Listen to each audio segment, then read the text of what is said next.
नमस्कार मित्रों, आपका स्वागत है हमारे चैनल नई जिंदगी पर। आज हम आपको एक बेहद खास और दिलचस्प कहानी सुनाने जा रहे हैं। दोस्तों, आपने कभी सोचा है कि स्त्रियों की ऐसी कौन सी 3 चीजें हैं जिन्हें हर पुरुष को अपनी पत्नी की ध्यान से देखना चाहिए?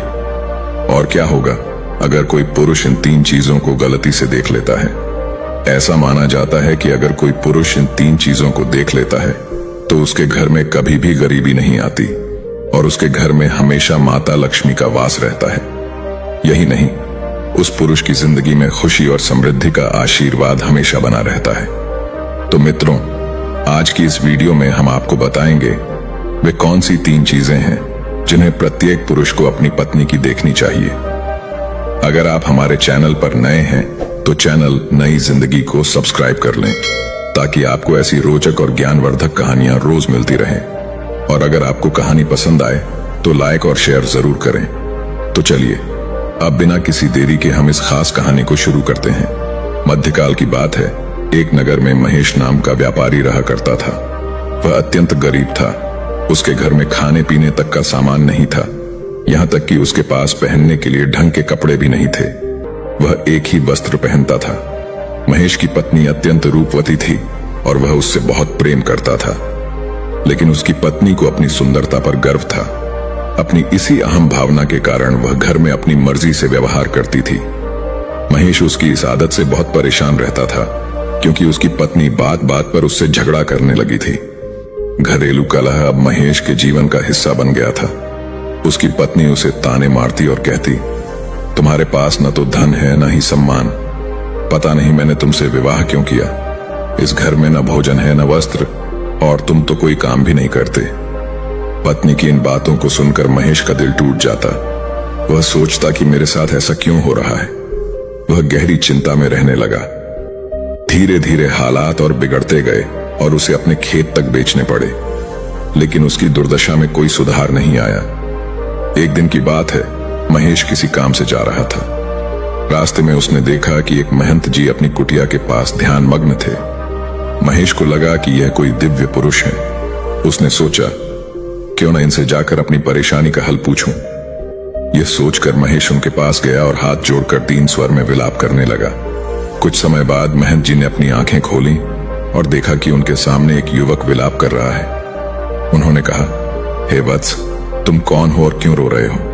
महेश ने उत्तर दिया, हे मुनिवर, मैं इस नगर का एक गरीब व्यापारी हूं। मेरी पत्नी मुझसे लड़ाई करती है, मुझे ताने देती है। वह कहती है, तुम्हारे पास कुछ भी नहीं है, पता नहीं मैंने तुमसे विवाह क्यों किया। मैं बहुत मेहनत करता हूं, फिर भी केवल थोड़ा सा धन कमा पाता हूं। कृपया मेरी सहायता करें। महेश की बात सुनकर महंत जी बोले, वत्स, पहले शांत हो जाओ।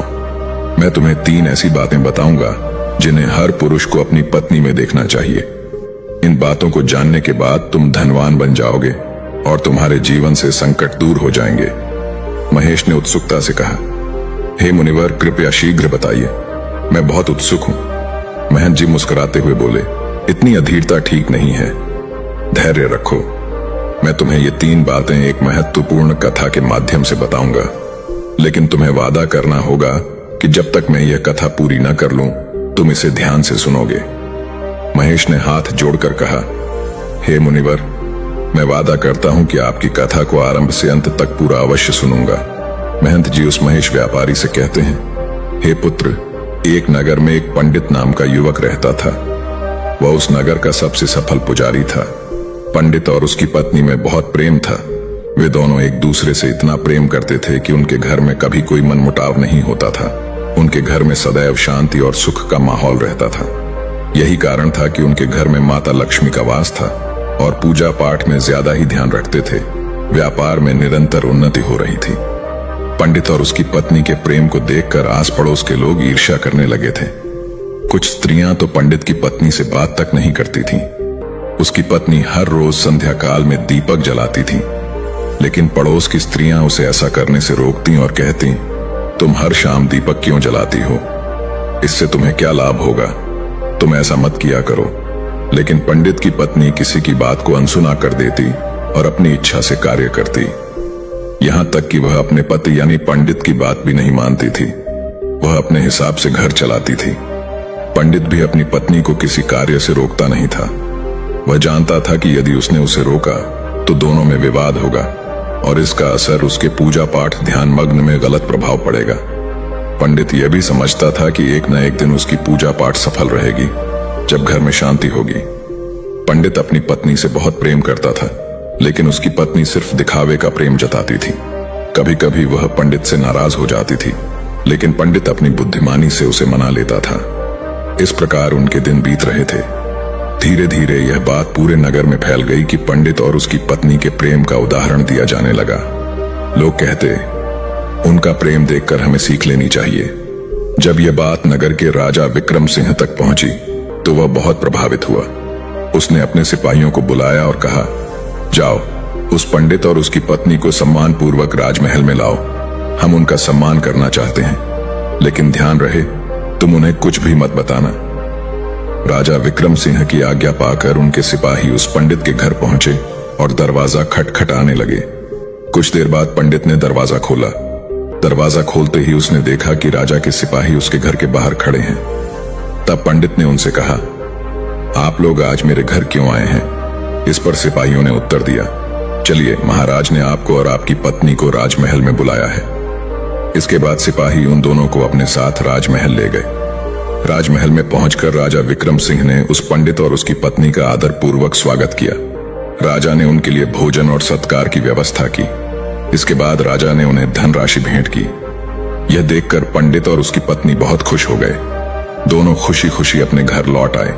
इसके बाद राजा विक्रम सिंह ने पूरे नगर में घोषणा करवाई, आज रात नगर के सभी लोग अपने अपने घरों में दीपक जलाएं, ताकि पंडित और उसकी पत्नी के अमिट प्रेम का सम्मान किया जा सके। राजा की आज्ञा पाकर नगर के सभी लोगों ने अपने घरों में दीपक प्रज्वलित किए, लेकिन थोड़ी देर बाद नगर के सभी घरों के दीपक बुझ गए। इसके विपरीत पंडित के घर का दीपक अभी भी जल रहा था और उसकी रोशनी दूर दूर तक फैल रही थी। यह देखकर राजा विक्रम सिंह ने सोचा, क्यों ना मैं खुद नगर में जाकर देखूं कि किस किस के घरों में दीपक जल रहे हैं। राजा महल से बाहर आकर नगर की ओर दृष्टि डालने लगा। उसने देखा कि नगर में किसी भी घर में दीपक नहीं जल रहा, लेकिन पंडित के घर का दीपक अभी भी जल रहा था। राजा विक्रम सिंह यह देखकर बहुत प्रभावित हुआ। तभी उनकी रानी वहां आ गई। राजा ने रानी से कहा, रानी जी देखिए, नगर के किसी भी घर में दीपक नहीं जल रहा, लेकिन पंडित के घर का दीपक अभी भी प्रज्वलित है। इससे यह सिद्ध होता है कि पंडित और उसकी पत्नी के बीच में असीम प्रेम है। इस प्रेम का कारण पंडित की बुद्धिमत्ता और उसका धैर्य है। लेकिन रानी ने राजा की बात से असहमति जताई। रानी ने कहा, हे महाराज, मैं आपकी बात से सहमत नहीं हूं। मेरे अनुसार उनके बीच प्रेम होने का कारण उसकी पत्नी की समझदारी और निष्ठा है। प्रेम होने का कारण है। इसी बात को राजा विक्रम सिंह और रानी के बीच बहुत देर तक विवाद होता रहा। धीरे धीरे बात इतनी बढ़ गई कि वे तलवारें लेकर आमने सामने खड़े हो गए। दोनों के बीच तलवारें चलने लगीं, जिससे राजा और रानी को घाव भी लग गए। तभी अचानक राजा विक्रम सिंह ने रानी से कहा, हम दोनों इस तरह लड़ाई क्यों कर रहे हैं? क्यों ना उस पंडित और उसकी पत्नी की परीक्षा कर लें, ताकि यह स्पष्ट हो जाए कि उनके गहरे प्रेम का कारण कौन है। राजा की यह बात सुनकर रानी भी सहमत हो गई और बोली, ठीक है महाराज, पहले मैं उस पंडित की पत्नी की परीक्षा लेना चाहती हूँ। राजा ने उत्तर दिया, ठीक है रानी जी, आप जैसा चाहें वैसा ही करें। इसके बाद रानी ने सिपाहियों को बुलाया और आदेश दिया, जाओ उस पंडित से कहो कि यदि वह अपनी पत्नी को मार डालेगा तो मैं उससे विवाह कर लूंगी। राजा विक्रम सिंह को बंदी बनाकर कारागार में डाल दूंगी और उसे राजा बनाकर सिंहासन पर बैठा दूंगी। रानी का आदेश पाकर सिपाही उस पंडित के घर पहुंचे। शाम होने वाली थी और पंडित की पत्नी कहीं बाहर गई हुई थी, लेकिन पंडित घर पर ही था, क्योंकि वह थोड़ा अस्वस्थ था। सिपाही उसके द्वार पर पहुंचे और जोर से दरवाजा खटखटाने लगे। आवाज सुनकर पंडित ने किसी तरह दरवाजा खोला। सिपाहियों ने पंडित से कहा, रानी साहिबा का आदेश है कि यदि आप अपनी पत्नी को जान से मार देंगे तो वह आपसे विवाह करेंगी। राजा विक्रम सिंह को बंदी बनाकर कारागार में डाल देंगी और आपको सिंहासन पर बैठा देंगी। इस नगर का राज्य आपका होगा। सिपाहियों की बात सुनकर पंडित ने स्पष्ट शब्दों में कहा, जाइए, रानी साहिबा से कह दीजिए कि मैं अपनी पत्नी को किसी भी हाल में नहीं खोना चाहता हूं। मैं अपनी पत्नी से असीम प्रेम करता हूं। अगर किसी ने मेरी पत्नी को नुकसान पहुंचाने का विचार भी किया तो मुझसे बुरा कोई नहीं होगा। पंडित ने आगे कहा, जहां तक रानी साहिबा से विवाह करने की बात है तो आप रानी साहिबा से कह दीजिए कि मैं किसी भी हाल में उनसे विवाह के लिए तैयार नहीं हूं, चाहे वह मुझे अपना सिंहासन ही क्यों न सौंप दे। मैं अपनी पत्नी का स्थान किसी और को नहीं दे सकता। फिर उस पंडित की बातों को सुनकर वे सिपाही राजमहल पहुंच जाते हैं और रानी को उस पंडित द्वारा बताई गई बातें बता देते हैं। उसके बाद राजा विक्रम रानी से कहते हैं, देखा ना कि वह पंडित कितना समझदार है। इससे यह साफ हो जाता है कि पंडित और उसकी पत्नी के बीच इतना गहरा प्रेम क्यों है, क्योंकि वह अपनी पत्नी से अत्यधिक प्रेम करता है। राजा विक्रम की यह बात सुनकर रानी कहती हैं, आप ये कैसे कह सकते हैं? आपने अभी तक उस पंडित की पत्नी की कोई परीक्षा ही नहीं ली है। तब राजा कहते हैं, ठीक है, मैं आपके मन को संतुष्ट करने के लिए उसकी पत्नी की परीक्षा लेता हूं। फिर राजा कुछ सिपाहियों को बुलाते हैं और उन्हें आदेश देते हैं, जाओ और इस नगर में रहने वाले उस धनवान पंडित की पत्नी से कहो कि यदि वह अपने पति को मार देगी तो मैं उसे अपनी रानी बना लूंगा और उसे अपनी पटरानी के रूप में रखूंगा। राजा का आदेश पाकर वे सिपाही तुरंत पंडित के घर की ओर निकल जाते हैं। रास्ते में जब वे पंडित के घर जा रहे थे तो उन्होंने देखा कि पंडित की पत्नी पानी का घड़ा लेकर आ रही है। जब वह सिपाहियों के पास पहुंचती है तो वे उससे कहते हैं, राजा साहब का आदेश है कि यदि तुम अपने पति को मौत के घाट उतार दोगी तो राजा तुम्हें अपनी पटरानी बना लेंगे। यह सुनकर पंडित की पत्नी सोचने लगती है, यदि राजा मुझसे विवाह करना चाहते हैं तो यह तो बहुत अच्छा होगा, मैं अपने पति को मार डालूंगी। अपने मन में ऐसा विचार कर वह सिपाहियों से कहती है, ठीक है, मैं अपने पति को मौत के घाट उतारने के लिए तैयार हूं। फिर सिपाही कहते हैं, लेकिन राजा को यह कैसे पता चलेगा कि तुमने अपने पति को मार डाला है? तब पंडित की पत्नी जवाब देती है, संध्या काल के समय जो दीपक मैं प्रतिदिन जलाती हूं उसके थोड़ी देर बाद मैं अपने पति को मार दूंगी और राजा साहब को दीपक बुझाकर इशारा दे दूंगी। पंडित की पत्नी की यह बात सुनकर वे सिपाही राजमहल लौट आते हैं और राजा को सारी बात बताते हैं। जब रानी ये बात सुनती है तो स्त्री जाति से घृणा करने लगती है। फिर राजा विक्रम रानी से कहते हैं, यह समय सोचने का नहीं है, हमें उस पंडित की जान बचाने के लिए कुछ करना होगा। उसकी पत्नी बहुत निर्दयी है, वह निश्चित रूप से अपने पति को मार डालेगी। राजा तुरंत सिपाहियों से कहते हैं, जाओ और पंडित की पत्नी से कहो कि वह अपने पति को न मारे। राजा का आदेश पाकर वे सिपाही दौड़ते हुए पंडित के घर पहुंचते हैं, लेकिन वहां जाकर वे देखते हैं कि पंडित की पत्नी ने दिन में ही अपने पति को मार दिया है। तब वे सिपाही पंडित की पत्नी से पूछते हैं, तुमने तो कहा था कि तुम शाम को अपने पति को मारोगी, लेकिन तुमने दिन में ही क्यों मार डाला? यह सुनकर पंडित की पत्नी कहती है, मैं इसे पहले ही मारना चाहती थी, लेकिन सही मौका नहीं मिला। मैंने सोचा कि दिन में इसे मार दूंगी और शाम को दीपक बुझाकर इशारा कर दूंगी। यह सुनकर सिपाही कहते हैं, अब तुम यह बात जाकर राजा साहब से ही पूछो।